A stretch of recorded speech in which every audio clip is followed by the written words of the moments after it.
করতে হয়। কেউ যদি আবু এখন মনে করেন মোহাম্মদ আদনান জিনকে সন্তুষ্ট করার জিনদেরকে জন্য নিয়ে কুরবানি কিছু করবে, কি আলোচনা হবে? করুন, ভিডিওটি শেয়ার করুন। এখনকার যুগে কিন্তু বহু মানুষ জিনের উপাসনা করে। এখনকার যুগে বহু মানুষ জিনের উপাসনা করে। আর জিন বলে একটা জাতি আছে, আমাদের সাথে চলাফেরা করে, আমরা দেখতে পারি না। আমরা কি সব দেখতে পারি? আমরা কি সব জানি?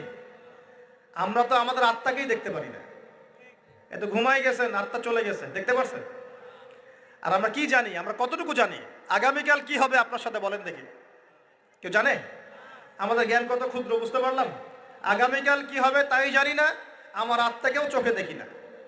আর আমি যদি দাবি করি এখন আমি সব জানতাম, তাহলে কি হবে? অতএব জিন জাতি আমাদের মধ্যেই আছে কি নাই? ওমা খলাকতুল জিন্না ওয়াল ইনসা ইল্লা লিয়াবুদুন, আমি জিন আর মানুষকে শুধুমাত্র আমার ইবাদত করার জন্যই সৃষ্টি করেছি। আল্লাহ পাক আমাদের সবাইকে আল্লাহ পাকের সত্য বোঝার তৌফিক দান করুন। এবার আসেন